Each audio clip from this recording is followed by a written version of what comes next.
The son of an NBA All-Star just scheduled an official visit for Carolina this fall, but it's going to be stiff competition to land Bryson Howard services. This is Tyler Zeller, and you're listening to Locked On Tar Heels.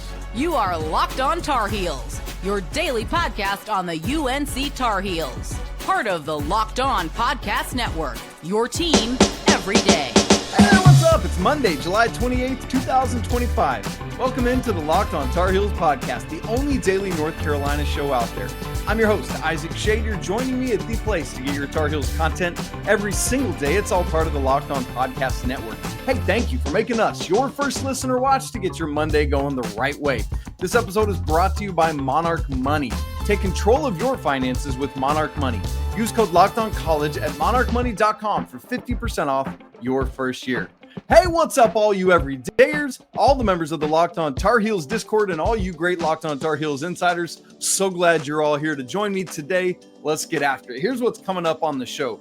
A whole bunch of basketball recruiting updates, starting with a trio of small forward potentials, and then a duo of point guards at the tip top of the 26 class, one of whom Carolina's out with and one of whom Carolina's in with. I'll tell you more about it. Football camp starts a week from today. Fall camp, gonna be crazy stuff. So we're gonna start doing some previews. Today is gonna be the quarterback room. So we'll talk about that to wrap the show. Speaking of which, it is a double show Monday. Did an interview over the weekend with incoming linebacker Kamori House. Man, fun dude, gonna be electric. Can't wait to watch him play. Make sure you check out that episode as well. I'll link it right up there so you can click on it if you're watching on YouTube. Also, great news over the weekend for RJ Davis. The Lakers have signed him to an Exhibit 10 contract. Means he's going to get an opportunity, a one-year non-guaranteed minimum salary. And so we'll keep tabs on that, but really cool for RJ. All right, let's get right into it. We're going to start right out of the gate talking Bryson Howard. This was the biggest news of the weekend for Carolina from a basketball standpoint, because on Saturday, Sam Kaiser reported on Twitter about 8, yes, count them, 8 different official visits that Bryson Howard has scheduled. A stark reminder that there are now no longer limits on how many official visits you can schedule. It used to be 5. Now it's like whatever you want to do. And so he's got 8 of them. Let me lay them out for you chronologically, then we'll talk about Bryson Howard. Texas A&M coming up August 29th and 30th. That's about a month away. And then Carolina will be the second visit, September 5th through 7th. So right after the opening weekend of football there. From there, he'll go to Texas, September 12th through 14th, Duke, Houston, Kentucky, UConn, and Tennessee. And that Tennessee one wraps up in late October. I'm not going to read you all the dates because who cares? And so, as I said, Carolina has the second visit in that string of it. I kind of think that's fun. Like, I think you'd rather be one of the bookends, ideally. And a lot of times, you know, in the prior era, I used to always like hitting cleanup, being the last team. But in this day and age, if he sees something he likes, he might wrap the rest of those up. So I think there's something to be said in this era for being earlier. And while I'd like to be first to make that initial impression, make him forget anything else, it will be neat to be second, because there's going to be great energy on campus coming off of the TCU game, which is just a couple days before. And so really interesting to see how that'll go. Now, you heard that list I just read to you, right? Like, this is going to be a very difficult get for Carolina. Bryson Howard is. He's from Texas.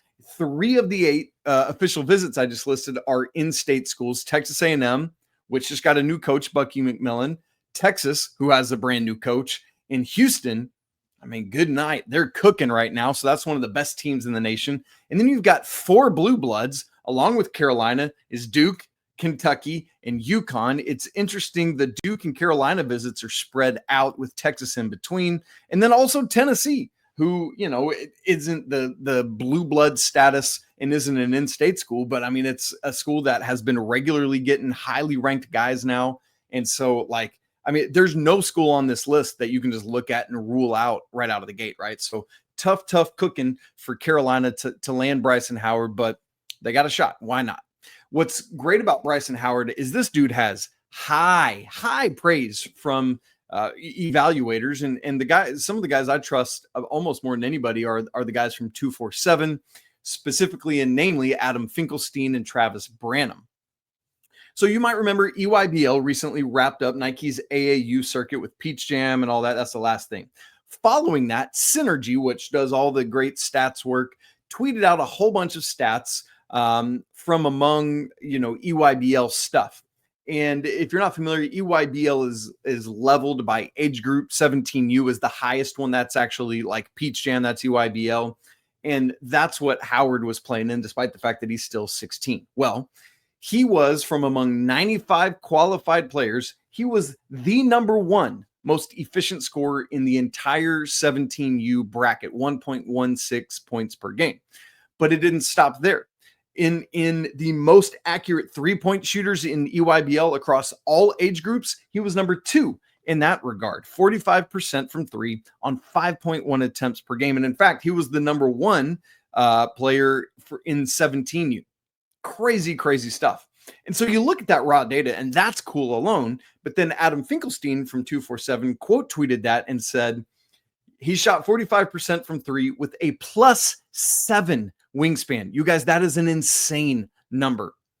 And he said, quote, that is incredible at this age. And then Travis Branham, whom I just mentioned, quote tweeted that and said, not to mention, while being one of the better defenders on the EYBL and still only 16 years old. So high praise from these guys. Like, these aren't guys that just dole out praise. Yes, they give the praise, but they'll critique when they need to. So to hear those glowing endorsements from both of them about just the measurables, like with that wingspan and size, to go along with the shooting, and to be the defender that he is against 17-year-olds while he's still 16. Dude, I love to hear that. So all of that, and you look at Howard, he's a 6'5", 200-pound wing, small forward 3, whatever you want to say, which, in the Hubert Davis system, I think we look at these positions of critical need. We've so often talked about how important the power forward, the 4 position is.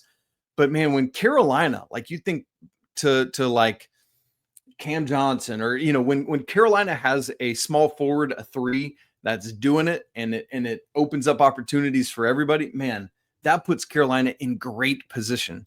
And so, like, to have the potential of landing Bryson Howard, and we'll talk about a couple other small forwards here in just a second, that gives me good hope of what Carolina could produce at that position in this class. So Howard is from Frisco, Texas. He's 28th right now nationally at 247, 11th positionally. And you say to that, okay, Isaac, all these glowing reviews, and he's only 28th in the class. Sure, I hear that. Hey, that's still really high, but also, based on the summer that he's had and all the ways people are talking about him, he is going to climb in those rankings. Something, if you're a regular on our show, you know that I always love Bryson Howard, southpaw lefty, just like this guy. Really happy with that. And also, something that is not nothing is his pedigree. He is Josh Howard's son. Josh Howard, like a decade NBA veteran, one-time All-Star, and they're like, from multiple college people and NBA people, there's something to that type of pedigree when he knows what it takes to get to that level, just the strictly DNA of it. And so, and Josh went to Wake Forest, so there's something to, like, he knows the area. I just, that is an encouraging thing. Again, it's not nothing.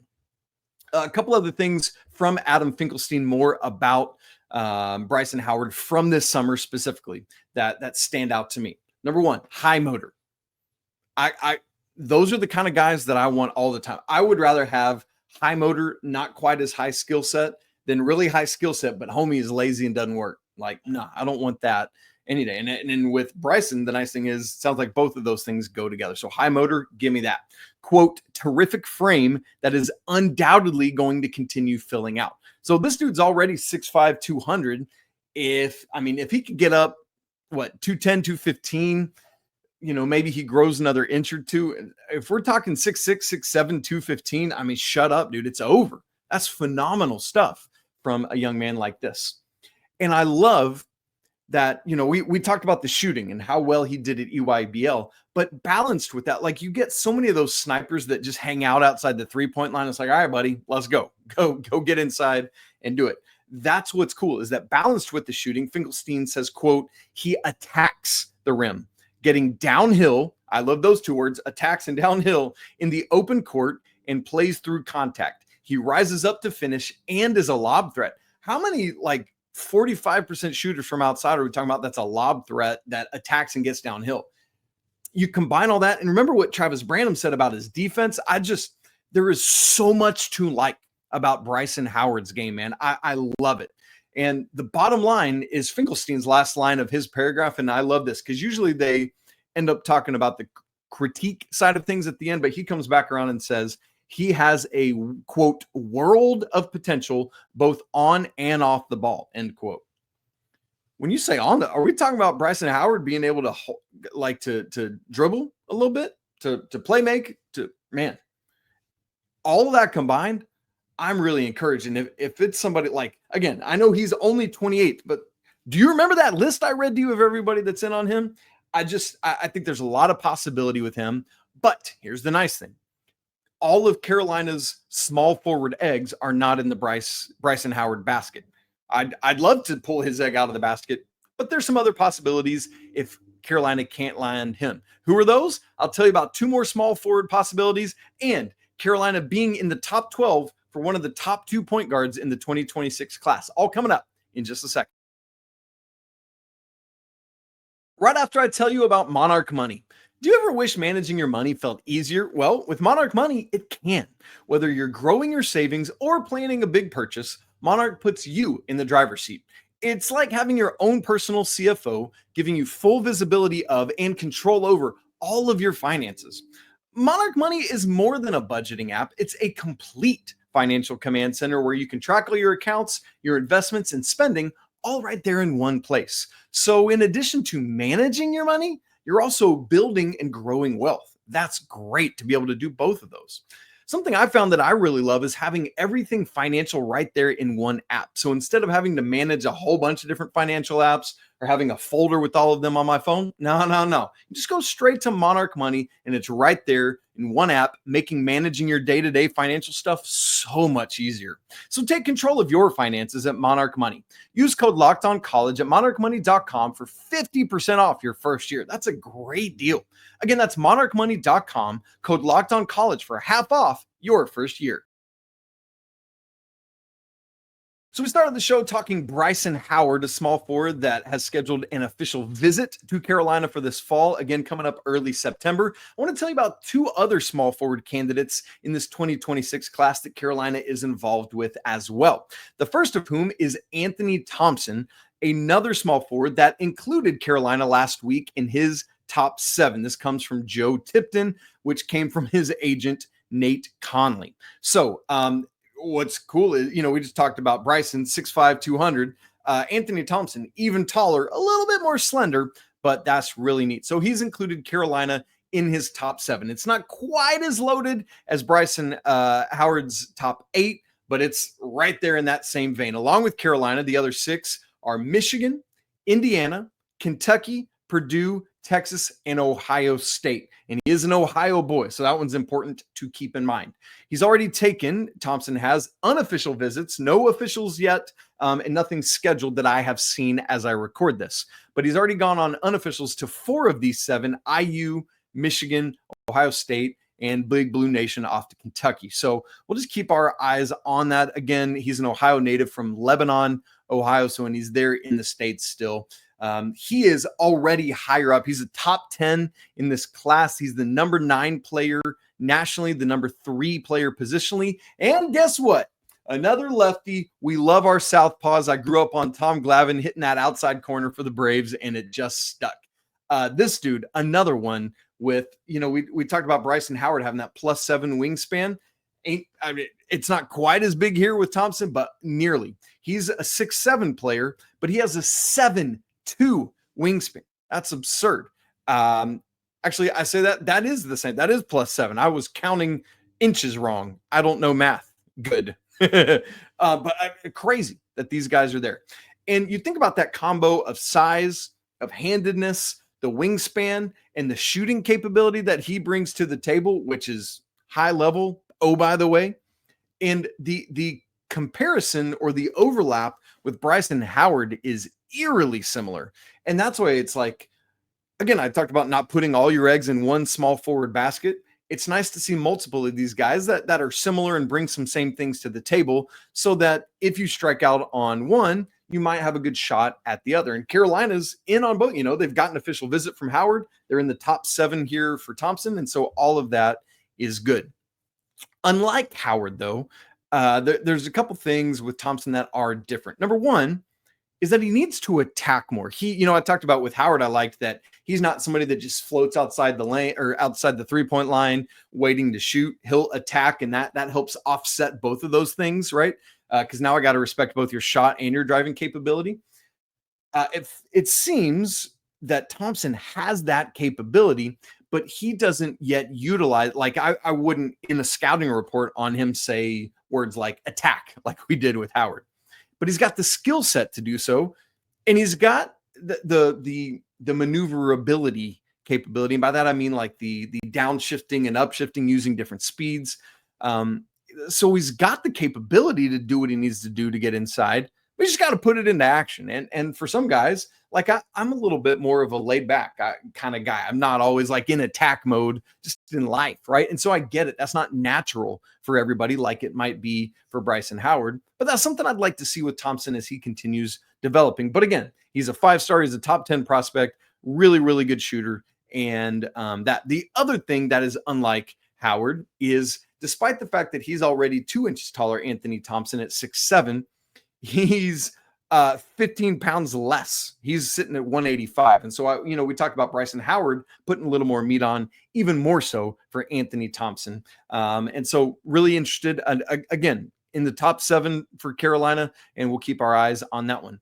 Another small forward to keep your eyes on. Last Tuesday, back on July 22nd, Carolina offered Maximo Adams. And guess what? 6'7", small forward, 205, right? Like all these dudes just sitting here in that same range. He's a little bit lower than either of the first 2 small forwards we talked about. He's 40th right now at 247. But again, that is the type of player that maybe you want to look at in this day and age. It's like, okay, you're somebody that could come in, is talented enough to play at Carolina, but not so wildly talented that you'll probably go to the NBA after 1 year. But talented enough that you might not just run out the door, that you might stay and develop and play for a couple years. That's the weird alchemy of it all in this day and age. So, that's where he's at. Again, 40th at 247. Also with Adams, another kind of question with him is he is from California. And so there's always the question of like, would you come and stay, right? Like you think about the Weird Twins leaving back in 2010 era, or Alex Stevenson going back. But then you've had success with other Californians like Deion Thompson, for example. And so I just never know geographically how those kind of things will work out. Funny, I talked at the beginning of the show, Kamori House interview coming up, or in another show that I dropped today. He's a Pasadena, California native, a SoCal kid. So yeah, you just never know. So we'll keep our eyes on that. Another thing with Adams and Carolina offering him, he's also got some pedigree. His older brother is Marcus Adams, who was ranked similar. I think he was like 50th in the class of 2023, so a couple years earlier. You might remember Marcus's name fleetingly, but you'd be forgiven if you didn't. Why? He initially committed to Kansas, eventually decommitted, committed to Gonzaga, never went there, wound up going to BYU, then transferred last year to Cal State Northridge. I think he was second team all conference, and now he's at Arizona State. Whew, that's transfer portal, baby. Holy smokes. And so it's like, you don't want to assume that Maximo, the younger brother, is that same thing, but it's like, with the older brother bouncing around, you worry about it a little bit, right? Also being from the West Coast, but Carolina's offered him. So 3 small forward guys, all to keep in mind: Bryson Howard, Anthony Thompson, and Maximo Adams. Let's switch positions. 2 other just quick notes on class of 2026 guys. Carolina has offered and been in the mix for the top 2 point guards in the class of 2026. And I'm doing those rankings from 247, I should say. Number 1 in the class is Talon Kinney. Number 2 in the class is Darren Rippey. either one of these guys, I'm like, yes, give me him. Both of them in recent days has dropped their top 12. And yes, I know, top 12, whatever. That's why I'm saving them for later in this segment, because I don't want to make a big deal about it. Other than Talon Kinney, the number 1 point guard, number 11 overall, did not include Carolina in his top 12. Darren Rippey, number 2 point guard, number 17 overall, did include Carolina. So we'll take our eyes off of Talon Kinney for now and look at Darren Rippey, who it's no like, shucks, got to settle for Darren Rippey potentially. Not at all. I would be elated to have him. So there you go.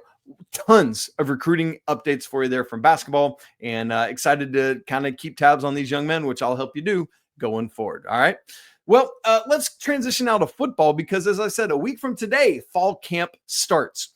Who's going to be QB1 in Bill Belichick's first season in Chapel Hill? Fall camp's going to go a long way toward determining that answer. We'll talk about it in just a second. Right after I tell you about game time, look, we've all been there, right? You log on early, you're waiting in the digital line on concert tickets to go on sale. Oh man, and you end up losing your spot for a show that you've been dying to see because something messed up or whatever it is. Well, live music should be about making memories, not dealing with the stress of ticket shopping, and that's where Game Time comes in. Game Time makes getting concert tickets faster and easier than ever. Prices actually drop the closer it gets to showtime, and you can save up to 60% off with their killer last-minute deals. You worried about what happens if your plans change? Don't be. The Game Time guarantee has your back with cancellation protection and more. I recently used Game Time actually to buy Dude Perfect tickets for my family. I say recently, it was back at Christmas time, but we just went to that show last week and it was an incredible experience. I wasn't worried about it because I knew that the Game Time tickets were in my wallet and ready to go. It was great, flawless. Thank you, Game Time. You made a great experience for my family. I'm so grateful. So take the guesswork out of buying concert and show tickets with Game Time. Download the app, create an account, and use code LOCKEDONCollege for $20 off your first purchase. Again, create an account and redeem code LOCKEDONCollege for $20 off. Terms apply. Download the Game Time app today. Last minute tickets, lowest prices, guaranteed. How on earth is fall camp already here? I don't know, but it does start a week from today. And so we want to start taking a look at some of the positional rooms. We're going to start today, obviously, with quarterback. It's an obvious first place. The 3 names to know here, if you've not been keeping tabs on it, and probably depth chart order right now, Gio Lopez, Max Johnson, Bryce Baker. The interesting thing is when you think about those names, literally only one of those 3 players was active during spring ball and in including practice like a pro. Carolina, remember, didn't have a spring game this year. They just did a big practice for that called practice like a pro. But the one of those 3 that was available was the young buck, Bryce Baker, the true freshman. And like a lot of years, you think, okay, this person has a clear and obvious edge, right? Like Drake May coming back for year 2, Sam Howell coming back, that kind of stuff. Last year, even coming into the year, between Max Johnson and Connor Harrell, and I know, Coach Brown always kind of kept it under wraps, but each year was like, that's going to be Drake May. And last year, it really felt like it was going to be Max Johnson. The weird thing here is, I think we expect Gio Lopez to be number 1, and I'm going to give you 5 reasons why here in a second. But there's literally no fully healthy incumbent for Carolina to look at. Jacoby Criswell, who started the majority of the games for Carolina last year, is now at ETSU. Connor Harrell, who got 2 starts, is now at Charlotte. Michael Merdinger, who ended up having to play a lot in the bowl game, is at Liberty. So all of these guys transferred out, not to the FBS level. I mean, I think that tells you a lot about what Carolina was dealing with last season. Heck, even Ryan Brown, who transferred to Carolina from Purdue, went back to Purdue. And so it's just like, okay, welcome to college athletics in 2025, right? So here we are, Gio Lopez, Max Johnson, Bryce Baker. Let me give you 5 reasons that I believe Gio Baker comes into fall camp as QB1 and is probably going to get the shot to at least start game 1 against TCU, unless just something crazy happens between now and then. Or Max Johnson just like fully, wildly, completely healthy, ready to go and balls out. We'll see. Here's 5 reasons for Gio going into camp as QB1. Number 1, I said it last week, but or whenever the announcement of the ACC kickoff players came out. But who was the representative for Carolina along with Bill Belichick, right? You had 4 players, only one quarterback, and his name was Gio Lopez. So that alone tells you where the coaching staff's brain's at. Number 2, Gio Lopez, I know Ryan Brown left, whatever. He's the guy, Gio Lopez, that Carolina went out and got him on April 17th. Remember, Practice Like a Pro was April 12th. So 5 days after that, they go get Gio Lopez. Interesting. Thirdly, of the leading 2 guys with experience, that being Gio and Max Johnson, I think Gio has the higher ceiling of the 2. And that's not to say Max can't play football. I just believe that Gio is the higher ceilinged, if I can call it that way, player of the 2. Number 4 reason I believe he will be QB1 heading into camp here, he's the dual threat. He's the guy that has the arm. He's the guy that's got the legs. Remember, Carolina put together an O-line that is big. I mean, big. And hopefully they can come together really well. But that's going to give Gio, A, lots of time, and B, lots of space when needed to run. And then 5th, unlike Max, and you hate that this is the thing, but it is the thing. Gio's not coming off injury. He's ready to go now, and there's no questions about it, as there are with Max Johnson. So 5 reasons there from me. I believe Gio is QB1 heading into camp, and let's say going into the TCU game. As for Max, let's remind ourselves, and I said it, he won QB1 coming out of camp last year. He started the first game and unfortunately had that leg injury in the first game. And not good. It was bad. With Max, for my money's worth, and you could completely disagree with that, totally understand it if you do, that's fine. But he does not have the upside of Gio or Bryce Baker for that matter. But what I love about Max Johnson is he provides a nice, comfortable floor that you kind of, what you get, and camp is going to be a great opportunity for Carolina to see just how ready he is to go health-wise, right? Like he's been putting out videos and saying, hey, well, check this out. I'm ready to go. But let's see it on the field with all the dudes next week. And that'll be telling. And again, what does he have that neither Gio Lopez nor Bryce Baker have? Wins against high major SEC competition. That's something. He's also, oh, by the way, got a dad named Brad Johnson. And as we talked about pedigree with Bryson earlier, same kind of thing here, man. That really, really matters.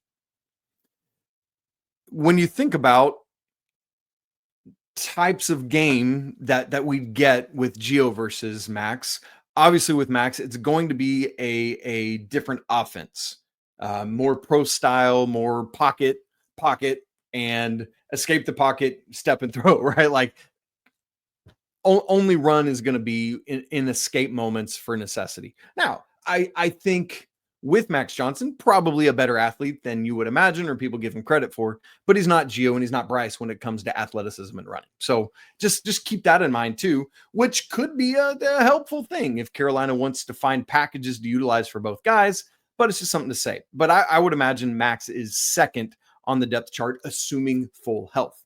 And the reason I put him second there over Bryce is because the biggest thing for Bryce, who I would imagine is going to be third on the depth chart, is the biggest thing working against Bryce Baker right now is experience or lack thereof, right? Like, and you saw it in spring, he was an early enrollee. And obviously, like this dude has worked his butt off. We had him on our show multiple times when he was still in high school. Really impressive young man, great interview, a lot of fun to talk to.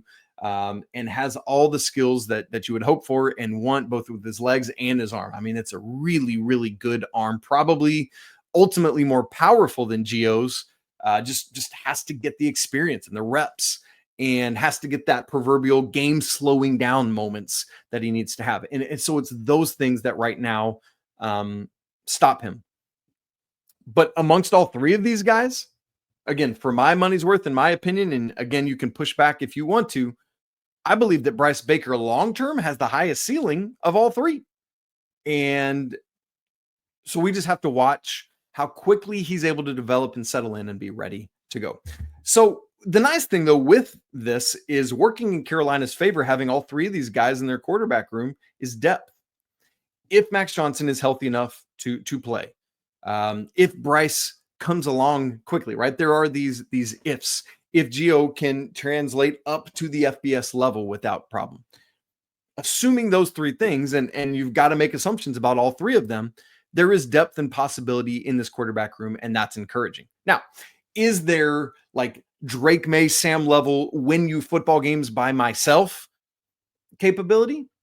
I'm not convinced that there is, but also, and perhaps more importantly, is there's not, I'm going to lose you football games, guys, right? Like I think particularly the two guys with experience, you feel comfortable putting either of them at quarterback and knowing that they're not going to lose you games by just making dumb errors.